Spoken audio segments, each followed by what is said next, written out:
I'm going to go ahead and get started. Good evening, everyone. Welcome to our 5th webinar, Professional Engagement with Climate and Health, as part of the Society for Academic Emergency Medicine, Climate Change and Health Interest Group and Wilderness Medicine Interest Group webinar series. Dr. Tracy Cushing and I are chairs of the interest groups and will serve as moderators throughout the presentations this evening. We would like to thank all of you for taking time out of your busy schedules to join us as presenters and as participants. We welcome you to post any questions or comments in the chat as we move forward. The recording will be available following the presentation to share. We also encourage you to join our interest group as members and register for SAEM 21 this spring, where there will be even more climate and health content. We are delighted to have a rockstar lineup of climate champions here this evening. I will begin by introducing our 2 emergency medicine, climate and health fellows who will start us off by sharing some of their unique experiences and perspectives. Dr. Hanna Linstadt is the current fellow in climate change and health science policy at the University of Colorado School of Medicine in the Department of Emergency Medicine. As a fellow, she is studying the relationship between climate change and health and learning how to use this information to best impact policy, with a specific focus on promoting low carbon healthcare and making emergency departments climate smart. Dr. Caleb Dresser is a fellow in climate and human health in the Department of Emergency Medicine at Beth Israel Deaconess Medical Center in Boston. He works with partners at Harvard CCH and the FXB Center for Health and Human Rights to understand the human impacts of climate-related hazards, such as hurricanes, wildfires, extreme heat events, and weather-related electrical outages. So welcome everybody once again. I will go ahead and turn it to Dr. Linstadt. Awesome, thank you, Caitlin. Hi, my name's Hanna Linstadt. I'm going to share my screen here. Hang on just 1 second.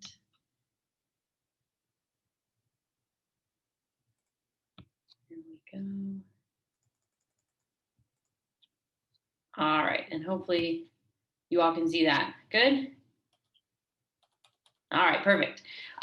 So I'm just going to start things off by talking about the fellowship that I'm currently in at the University of Colorado. There's obviously also a fellowship out in Boston, and Caleb will touch on that a little bit as well in just a few minutes. In terms of my background, I did residency at Stanford. Matt Strelo, I see you in the audience. And I got interested in healthcare sustainability there. And then that sort of snowballed into learning more about climate and health. And so that's how I found out about this fellowship and became interested in it. I think the question that I get most often is like, oh, that's cool. What is that fellowship? And so even if you're not a med student or resident interested in fellowship, I think it's sort of helpful to go through what this fellowship is actually all about, because it sort of describes how any physician can get involved in terms of climate and health. So what is the Climate Change and Health Science Fellowship that I'm currently doing? Well, essentially, it's where you learn to learn about climate change and health, talk about it, write about it, and hopefully, above all else, do something about it. And so I'm just going to take a few minutes to kind of go through examples of what I've been doing this year in terms of climate change and health.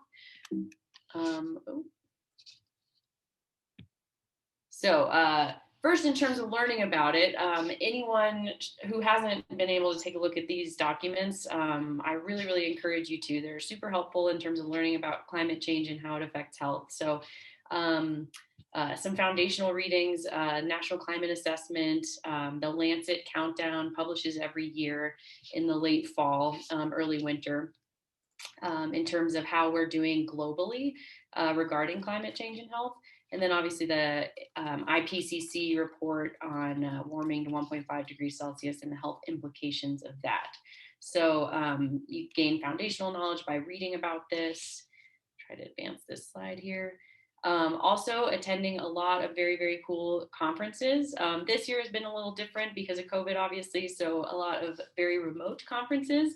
But as Caitlin can tell you, she went to in-person conferences, which were very, very useful as well. So a lot of variety. So in terms of healthcare sustainability, attending things like Clean Med, In terms of advocacy, learning how to get involved through the American Climate Leadership Summit, more local things. So for instance, at Stanford, there was a pandemic resilience and healthcare sustainability symposium in September, and also attending very cool meetings like the National Academy of Medicine and hearing how they plan how they are going to approach climate change and health.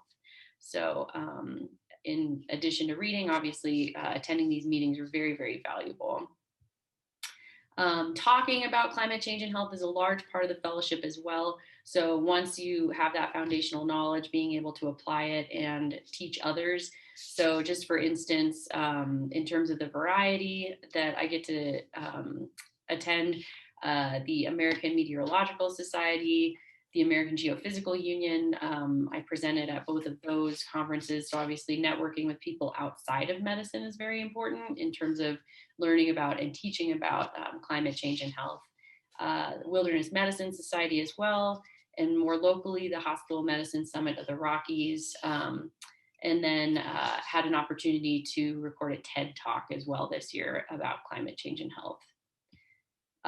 Writing about it is also incredibly important, and the fellowship offers ample opportunities to do that. So just in the past 6 or 7 months or so, I've been able to write about COVID and climate change and air pollution, methane emissions and health, a couple of textbook chapters, and talking about occupational health and climate change, and then a few other publications, including in Science and Diplomacy most recently. So there's a lot of opportunity in a lot of different journals and subjects to kind of get the lens of climate and health out there. Policy is obviously a huge part of the fellowship as well. The NIEHS is a partner with our fellowship, so I get the opportunity to attend meetings both at the NIEHS as well as with their collaborative partners at NASA and NOAA. So you get an exposure to kind of on a federal level how climate policy is made, which is especially interesting this year with transitioning in terms of political parties. And so you get a lot more insight in terms of policy at the federal level. Also, I help out in terms of the local level too. So we have a local organization, Healthy Air and Water Colorado. And through that, I've been able to provide public testimony for things like fracking emissions and climate and health there. So the chance to sort of get involved on both local and more national levels. In terms of individual projects, we have a lot of very, very cool partners. I have projects going with the Medical Society Consortium on climate and health, as well as the Nature Conservancy. We have a project regarding OR sustainability, working with a group at Georgetown, and also a project getting off the ground with NREL, which is the National Renewable Energy Lab. So again, a ton of variety, working with really, really cool people, all for climate and health. Also, obviously, doing things like this is a chance to engage with a wider community interested in climate and health as well. And we're also teaching medical students to sort of get the next generation interested going forward. So hopefully more people will be interested in this fellowship and will pursue this area in their career. And I'm happy to take any questions. I know we want to stay on time, so we can always hold them towards the end, and Caleb can get going if that's okay with everyone else.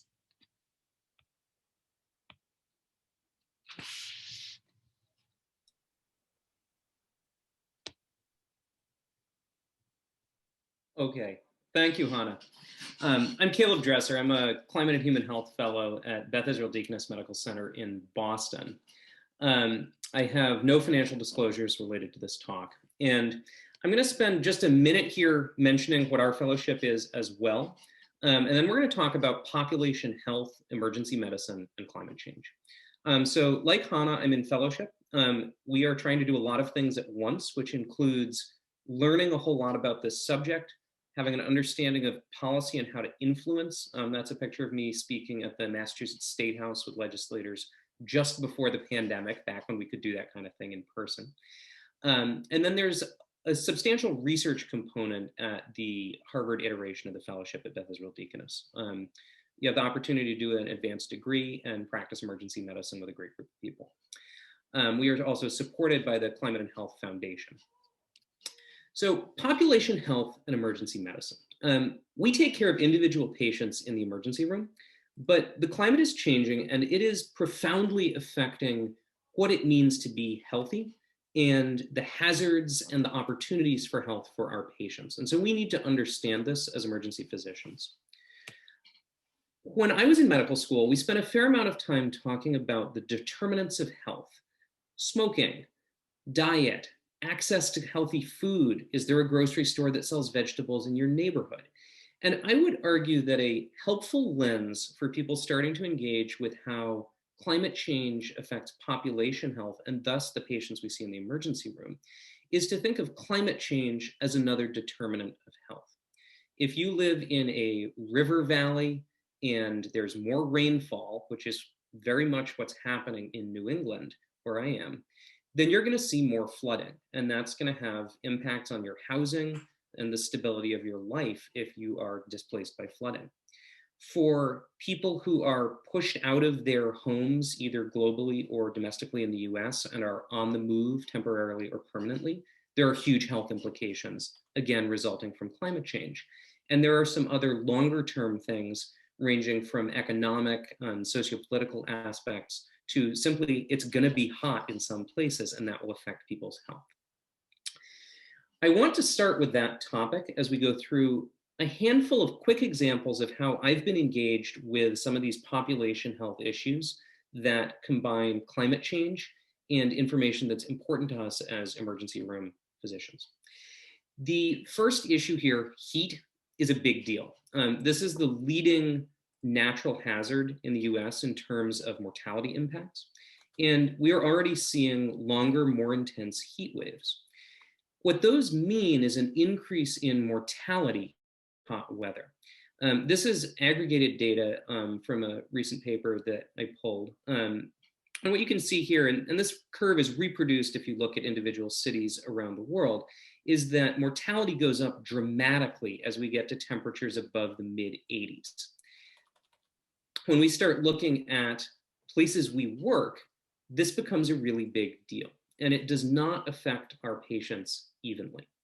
This is a map from the Wicked Hot Boston project run through the Museum of Science, which involved a whole lot of citizen scientists going out with thermometers on a single day and measuring the air temperature, which is a little bit different and higher resolution than what you get from satellite imagery, and tells you what people are actually breathing in and feeling on their skin.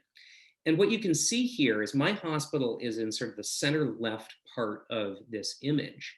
And if I'm discharging somebody from the emergency department after a bit of dehydration maybe brought them there, they might be going to Jamaica Pond in the bottom left where the temperature is 90, or they might be going to areas of Roxbury or parts of Boston that are 10 or more degrees hotter than that on the same day at the same time of day.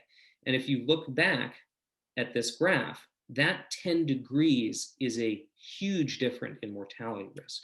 And so we now are in the process of putting together a study to look at emergency medical services utilization in towns north of Boston during hot weather to better understand this and how it affects EMS, which is going to be hugely important during these heat waves. Another issue that is relevant to us locally in Boston is flooding and storm surge and risk of hurricanes. I think we're all familiar with what happened during Hurricane Sandy a few years ago. And this has caused a lot of concern and a lot of thinking in coastal cities because with climate change, we're seeing intensification of hurricanes and we're seeing sea level rise. And this is what the map of Boston looks like if we see a major hurricane. Beth Israel, where I practice, would go from being landlocked and easily accessible to being a hospital on a peninsula surrounded by floodwaters with one or two roads in and out. And a lot of our patients would be without electricity. We've been starting to look at pilot data, which I'm presenting here, looking at where our patients are who are dependent on electricity for their medical devices. This is a pilot map of people who have home nebulizers that are in our system. And what you can see is these are concentrated in certain parts of the city. Part of that is, where do our patients come from? Part of that is, what are the risk factors that lead to asthma? You'll notice that there's a concentration in some of the environmental justice communities in our city. And when you overlay a map of hurricane flooding onto this in GIS, you see that we have a lot of people who are dependent on nebulizers and live in places that would flood in a major hurricane affecting Boston. When that happens, those are our patients, and their nebulizers presumably don't work. And flooding tends to be associated with increased respiratory illness. And so we may well see a lot of these people in the emergency department looking for help with asthma exacerbations and COPD exacerbations. And we need to be ready for this. A separate project I've worked on has looked at use of the national shelter system. So after a hurricane or a fire or a flood, people go stay in mass shelters in school gyms, or during Hurricane Katrina, famous to the Superdome. And in a lot of cases, the Red Cross and other federal agencies are able to provide medical services, connect people up with a pharmacy to refill their prescriptions that they didn't bring with them when they evacuated. And so we've been looking at climate-related disasters, both historically and also during 2020, during the COVID-19 outbreak. And I'm presenting you here a couple of images. Hurricane Ike in 2008, 30,000 people in shelters.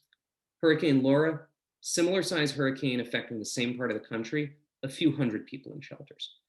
And if you look at it over time, even with sequential hurricanes affecting the Gulf Coast this past summer, very few people were actually checking into these shelters, presumably because of concerns about COVID, and also because of some efforts to put people up in hotel rooms.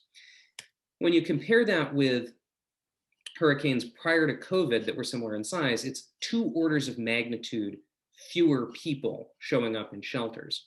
So where are they going? Well, we're trying to figure that out because it has huge implications for where you upstaff emergency departments, where you deploy additional medical response resources after these events. There's some anecdotal evidence people have been staying in cars. People are staying with friends and family.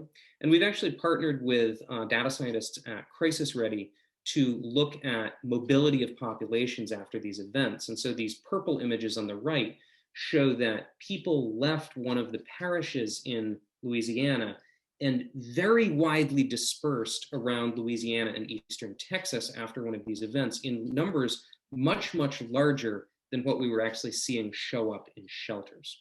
So we're still figuring out exactly what to do with this information because it's very challenging to reach those populations who may be displaced but are not in a shelter and are not accessible for easy medication refills and may actually be coming to emergency departments to get that care.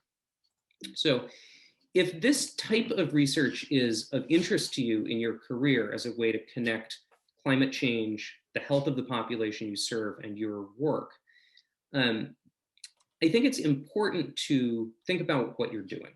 The traditional model for research that I think we all get exposed to is you get some data you're interested in, you have a question, you do a research study, and you publish it. And that's great. The information is now out there in the published literature, but it may not have actually answered the most important questions that are out there. And it may or may not be in a format that's accessible or useful to the people who actually need to make decisions. And so our model is to try and partner with people in executive roles who are decision makers who can affect policy or work for a nonprofit that can deploy resources during one of these events, who may have practical knowledge of what's going on, but may not have the data analysis or research capabilities to do data-informed decision-making. And so what you can do when you partner with one of these folks is have a different workflow in which their expertise informs some of the questions you're trying to answer with your research. And so when you do your data analysis, you produce publishable results, yes, but also actionable information that they can use in real time. And that's important because we as a profession are going to be dealing with a lot of different population health issues in coming decades. Even locally here in Massachusetts, this is an image from a hospital down the road from one of the emergency rooms I work in that flooded during a very heavy rainstorm. And we can expect to see more of this in a changing climate. So I will hand off to the next person, and thank you so much.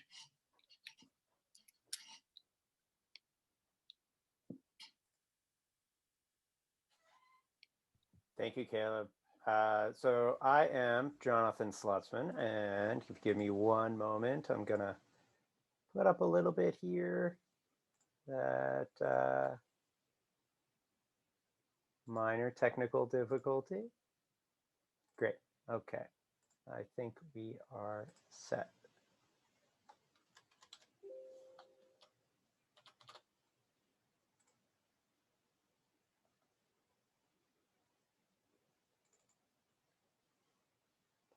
Okay, so as I said, I'm Dr. Jonathan Slutzman. I am at the Massachusetts General Hospital in Boston. And somehow, there we go. Okay. Soon to be announced, the director of the Center for the Environment and Health here at MGH and medical director for environmental sustainability for the hospital as a whole. I have a small disclosure that I have received travel funding from 3M, and they produce medical devices. It has no bearing on anything I'm going to talk about today. So what you've heard so far from Hannah and Caleb is one angle in the picture of climate and health. So we have this non-virtuous cycle that people develop poor health, they seek healthcare services, and then healthcare services contribute to climate change and environmental degradation through pollution, which then contributes to worsening health, going around and around, making the whole system fail. And what you've heard so far is mostly this left-hand arrow that traditionally climate and health acts at this intersection at the lower left. And what I'm going to talk about is where I work, which is at the intersection on the lower right.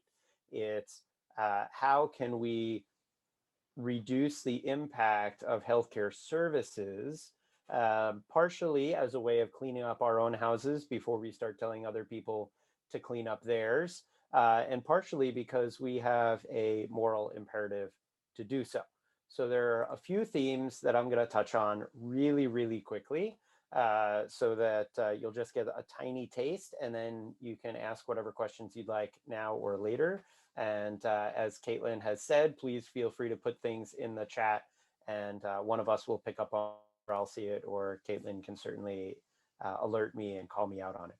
So the first is that I assume by being in this webinar that you already accept the fact that pollution hurts people. I'm not going to be making that argument. But what I am going to show is that healthcare is a large polluter. And as a result, we harm our patients that way. The next theme is that our students, residents, fellows, and faculty can get involved in many ways to reduce those impacts and improve our patient outcomes. We can do so through some quality improvement projects. Those could be around waste or around purchasing, procurement, around food service, or other things as you may think of them. And then research. Caleb talked a little bit about his research focus, which is super important. It's how do these large-scale climate change impacts affect our communities and our patients, and how can we be more resilient as a healthcare system to deliver the care that we need to. What I would say is my research is on more specifically how do we reduce the impacts within healthcare on the environment, and that can be done primarily through modeling, sometimes through surveys, sometimes through actual lab work that we're working on through the center at MGH. And then the last is education, which I am purposefully not going to touch on, but I want you to think every time you hear about somebody talking about education through the fellowships or through other venues, that could also include education about what we call climate smart or environmentally responsible healthcare services. So healthcare hurts people. We know that. About 22 years ago, the Institute of Medicine released their To Errors Human report saying that healthcare kills people through medical errors. What I would tell you is that, yes, that's very well true. But healthcare also hurts people through pollution, and the order of magnitude is approximately similar.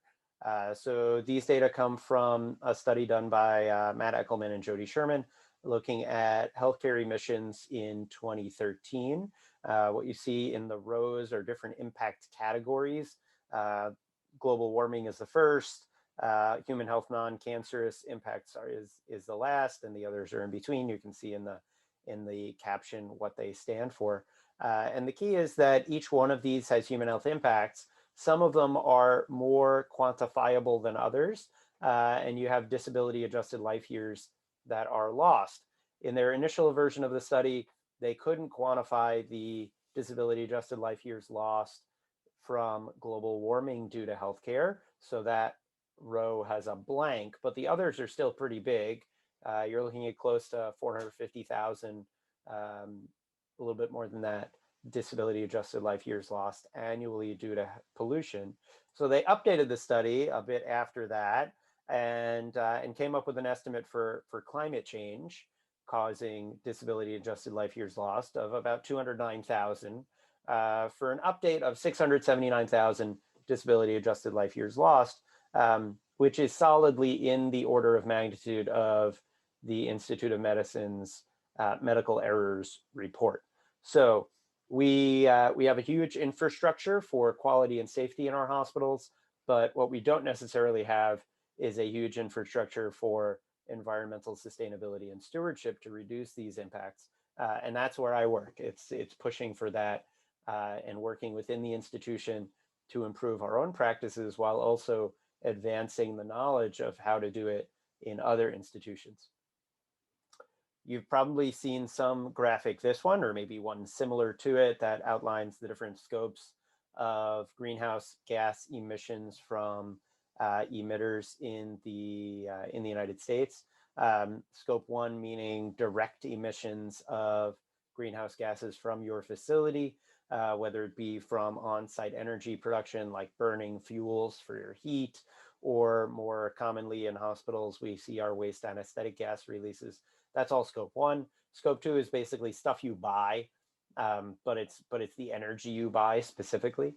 And then scope 3 is everything else. So travel, food, supply chain, waste disposal. I want you to keep these 3 scopes in mind as we look at what are the sources of greenhouse gas emissions just from healthcare in the United States. So this is not the economy as a whole. This is just healthcare. In the United States, it's about 64% scope 3, which is that supply chain number, also including travel for patients, for employees, and for business travel, like going to conferences. But that scope 3 is by far the largest. Across the world, it's the largest. In the United States, a little bit more so. Scope 1, that on-site energy production and direct release of greenhouse gases, is only about a fifth. And then purchased energy is another 15%.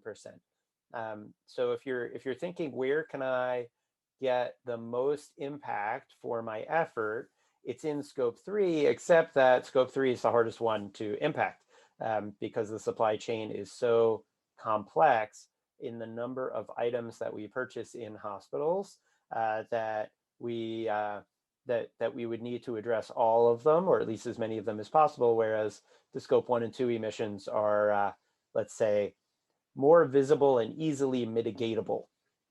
If you're interested, this came from a report from Healthcare Without Harm and a group in 2019.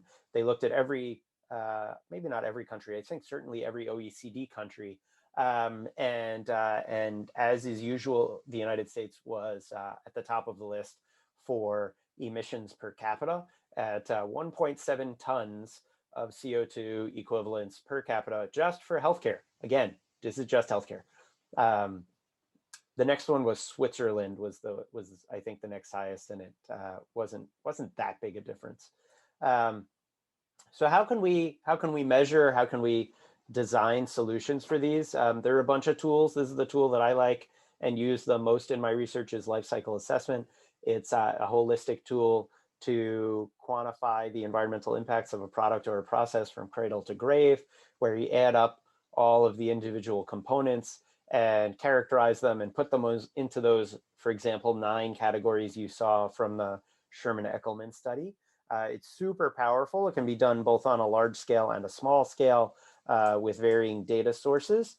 I get really excited about it, so we can talk later if you're interested, but it's a way to answer these questions really in an apples to apples comparison.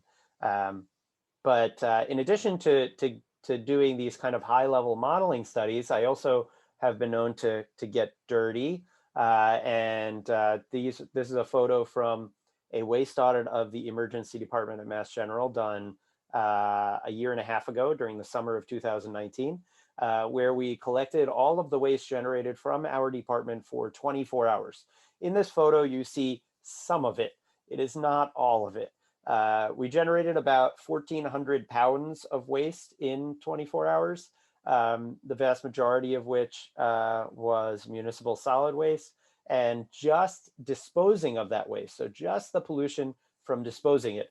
I'm not talking about the upstream pollution of creating all of this stuff, just throwing it away was the equivalent of driving a car 7,700 miles. That's one day. I don't know about you, the average American drives a car about 12,000 miles a year. I actually drive my car about 7,000 miles a year. So one day of ED waste is driving my car for a year. And then you might be thinking, great, what can I do in my own department? Where can I look?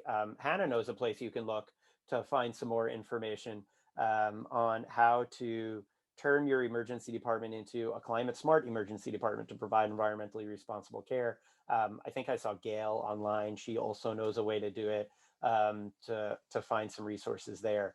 If you're really interested in getting into the nitty gritty of the sustainability science behind healthcare environmental improvement, this is the paper to go to. It's called the Green Print. It's written by a bunch of people who got together at a two-day workshop in, I want to say 3 or 4, maybe even 5 years ago now, hosted by Jody Sherman and Cassie Thiel. I am still really upset that I was invited and couldn't go to that workshop. But it was a great event with some really smart people. So if you want to take a look, it basically has the citations and the description of everything involved in healthcare sustainability research up until last year. So with that, I will say thank you and turn it over to our next speaker.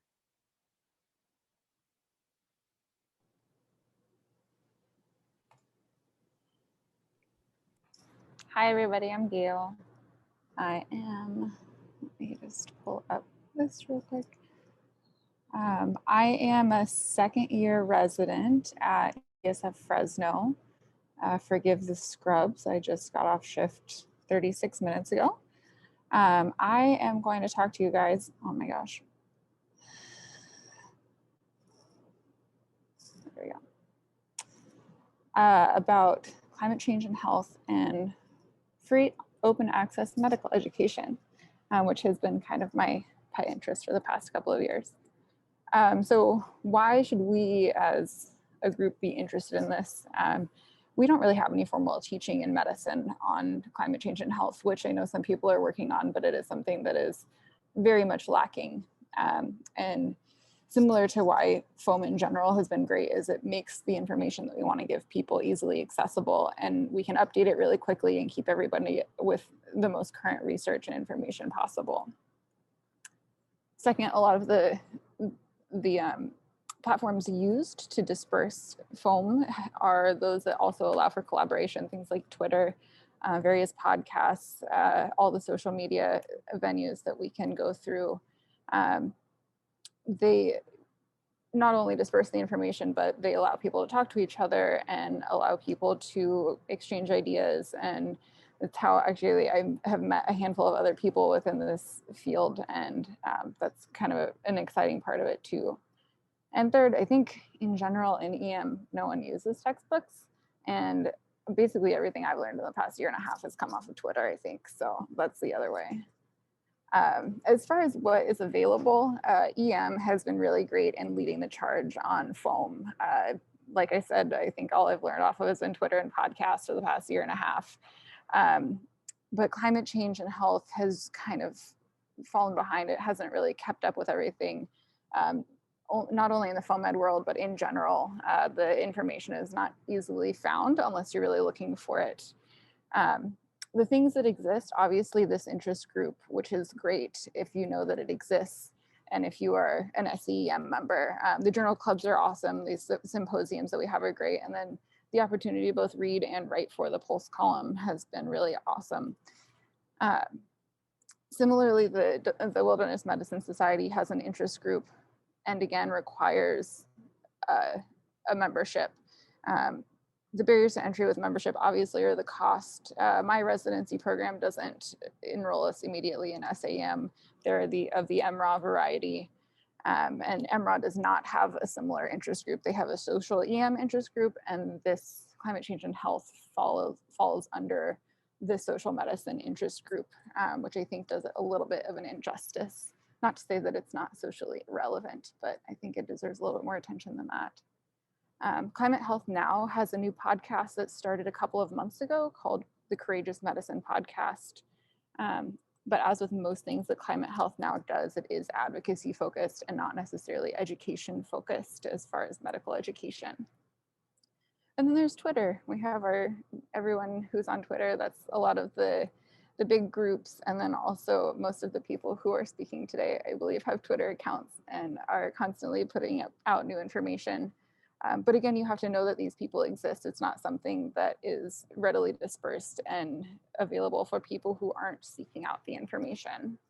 And there's been a handful of podcast episodes. I know Jay Lemry was on MRAP a couple of years ago talking about environmetics. So they're there, but kind of in short supply. So there isn't a ton of foam. A lot of the social media presence of climate change and health is advocacy related, and a lot of the medical education that's available isn't free. So there's a couple of groups that I've been working with who are hoping to change that and really embrace all 4 letters of the foam acronym.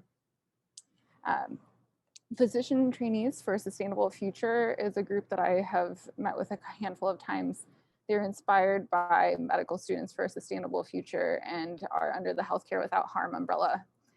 The group was started by a couple of internal medicine residents and has extended to include myself, a handful of other EM residents, an anesthesia resident, and a general surgery resident.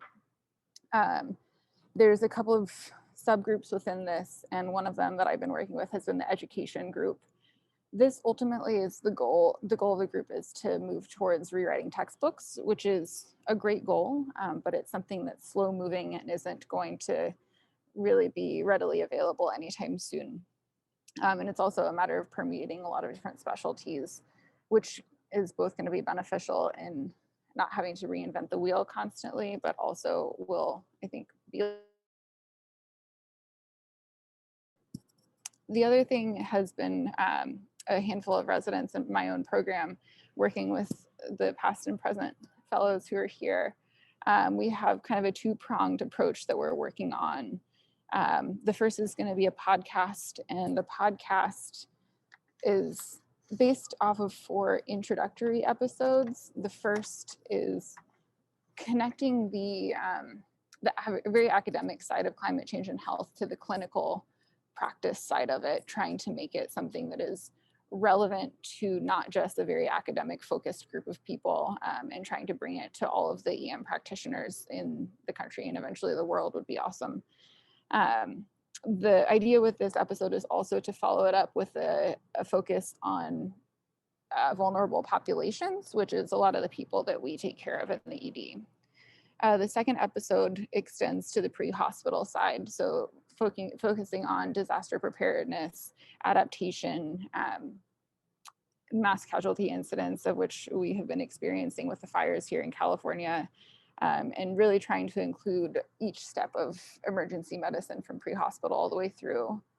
The third episode is going to be focused sort of on what Dr. Slutzman was talking about as far as sustainability and greening your hospital, how to approach administration on changing hospital practices and addressing supply chain issues.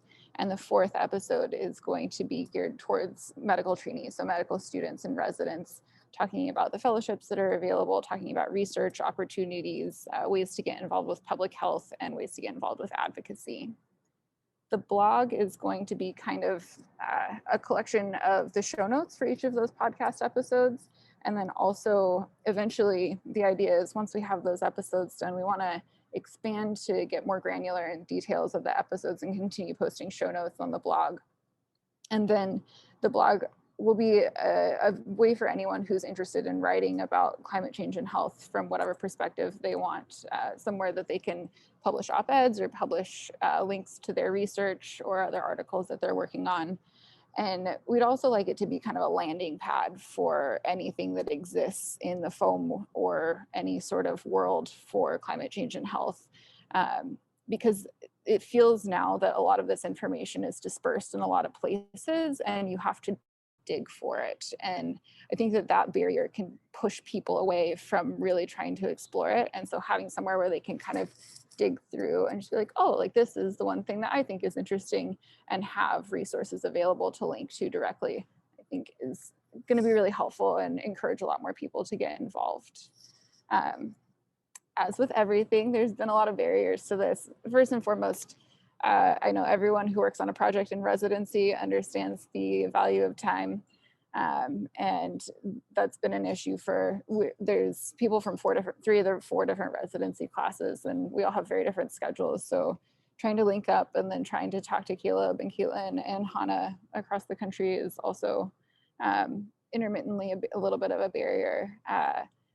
Climate change is still a hot political topic. I was working on a proposal for the Wilderness Medicine Society to join the medical consortium. And apparently there used to be a lot of climate deniers on the board at the WMS. And so there was this huge, like, I thought we had this great, really easy thing to pass with ASAP just joining.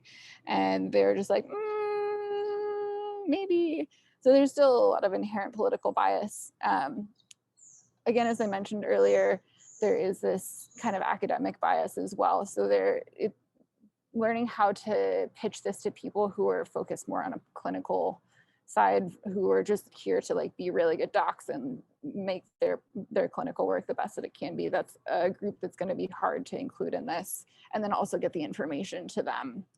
And then there's my own new skill set that we're working on, how to interview people, how to do audio recording, how to like edit audio, these sort of things. That's something that I have had very little experience with. And I've been really lucky. We have Jess Mason here, who has been a great mentor from that perspective. But it's still, it's quite a skill that I'm still very much working on. So that's kind of where we are with everything. A lot of things are still very much in the works and not ready for any sort of eyes besides those of my own and the people that I'm working on them with. But we're really excited for moving forward with these things, and I'm really excited to work with anyone else who's interested. So I think that's it for me, and we'll take questions later. This is my email. You're welcome to contact me about anything.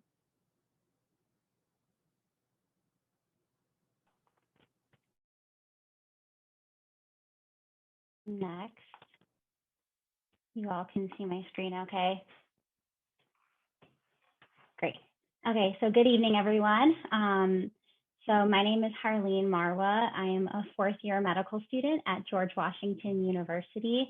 I'm also the founder of Medical Students for a Sustainable Future, a group that was mentioned a little earlier. I'm excited to talk to you about them today. I first wanted to start by acknowledging that this has certainly been a challenging and stressful time. And the fact that all of you have come together here today to learn, to share, to commit to a healthier future, I also think is just a great way of generating hope. So thank you everyone for coming today and for giving me this platform to share a little bit about the amazing medical students that I've had the opportunity to work with over the last year and a half. So before I begin my talk, I thought I would actually introduce you to some of these medical students by sharing this video message that we created and allowing you to hear some of their powerful voices. In 4 years. In 3 years. In 2 years. In 1 year, I will be a doctor. I worry about my patients who, like my mother, have severe asthma and struggle to breathe polluted air. I worry about my patients who may be displaced from their homes due to climate change. I worry about providing adequate care to my patients in future pandemics and natural disasters. I worry about my colleagues who are not being protected while they put themselves on the line when a crisis hits. The COVID-19 pandemic has shown that people suffer when scientific warnings are heard too late. Climate change is a leading threat to global health in the 21st century. Increasing infectious disease, more frequent wildfires, droughts, and floods, poor air quality, heat-related illness, mental health challenges, and food insecurity. All threaten to overwhelm the systems that keep us fed, employed, and alive. Climate change, driven by fossil fuel pollution, is already threatening our hardworking health systems and communities we love. The last few months remind us there are consequences when we deny warnings. The last few months also prove we are all connected. Prove humanity is undeniably tied together. Prove that our biggest and scariest problems require collaboration. On the other side of crises, there is opportunity. There is resilience. There's hope.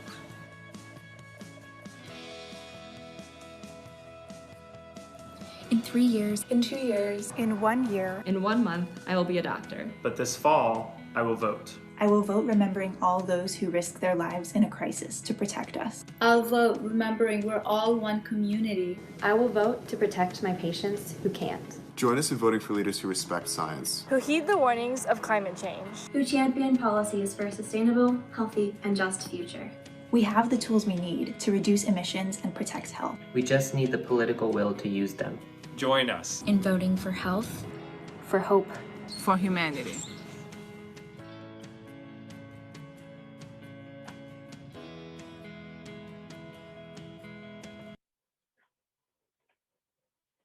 Great, thank you all. So the inspiring message that you just viewed was created by our community at Medical Students for a Sustainable Future.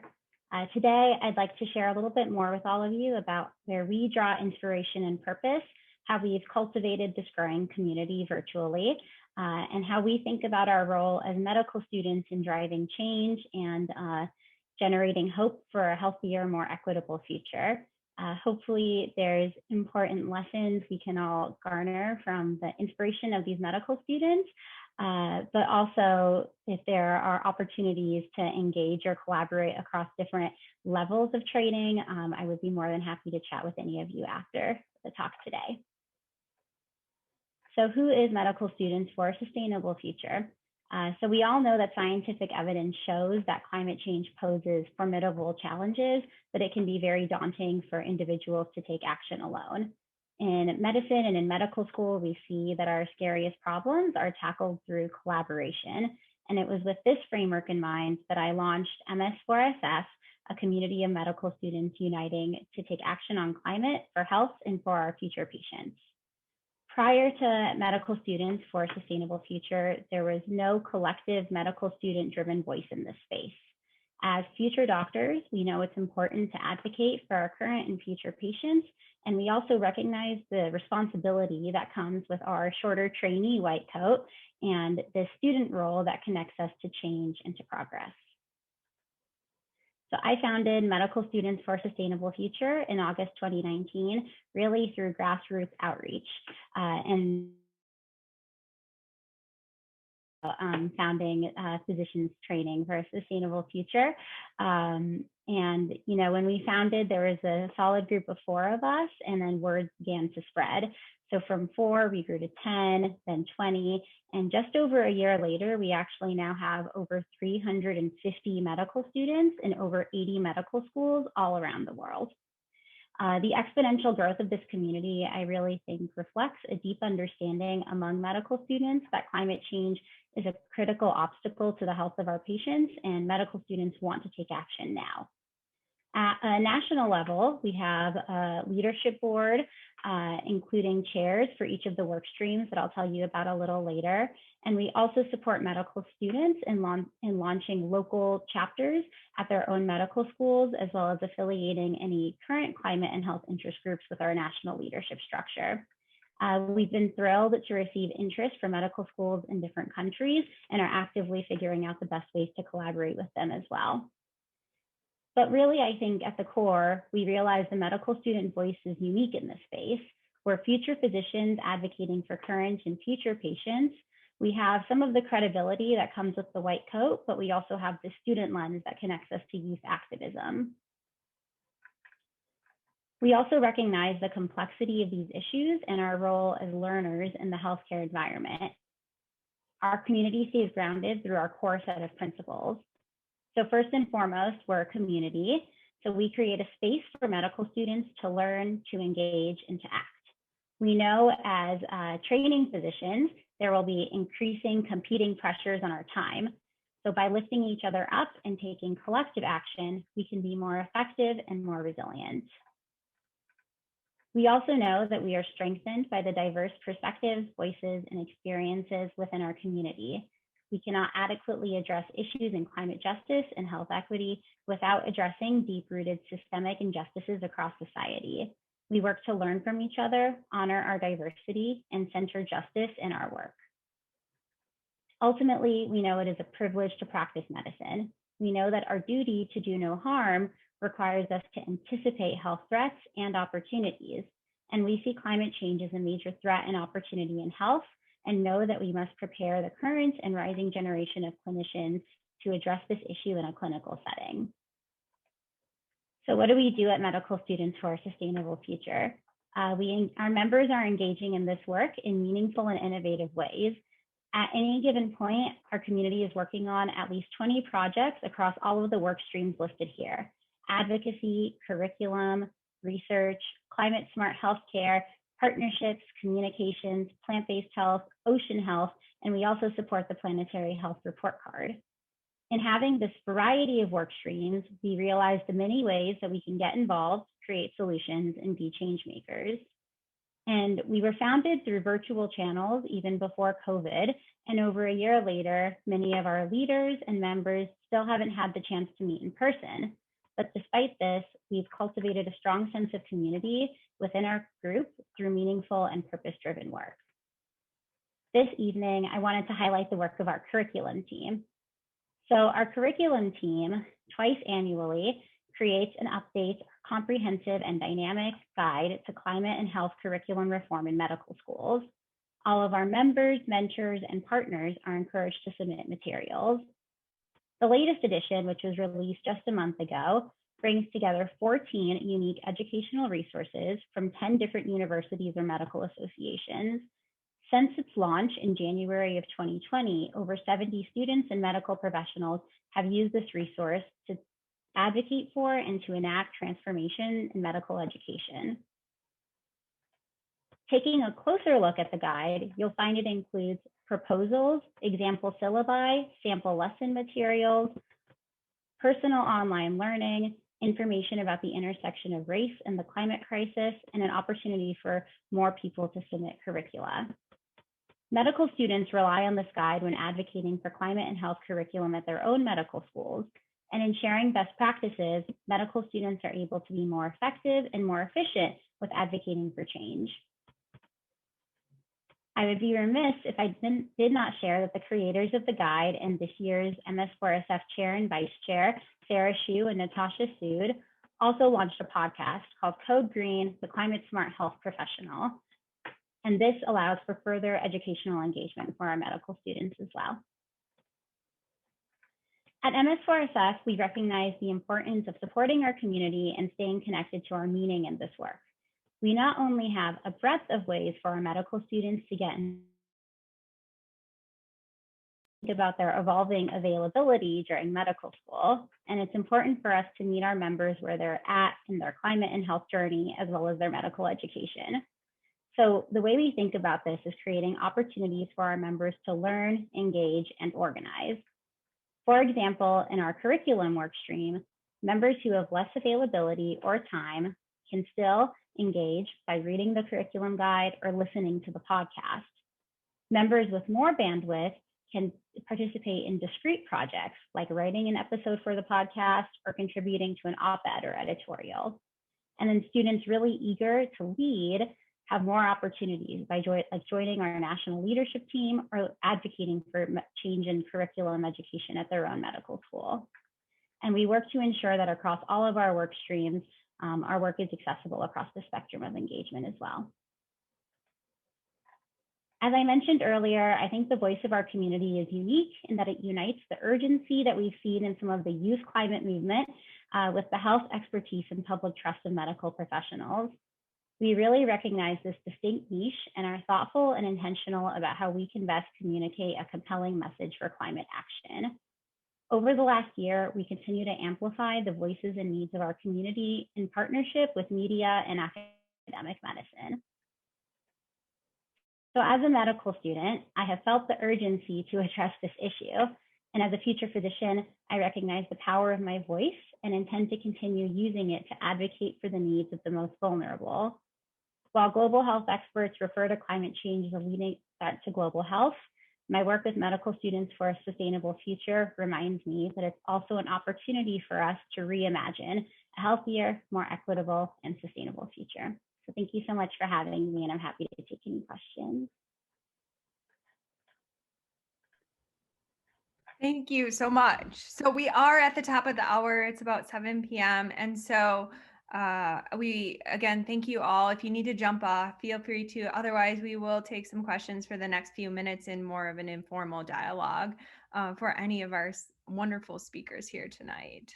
I just wanted to thank SAM as well. Holly is on.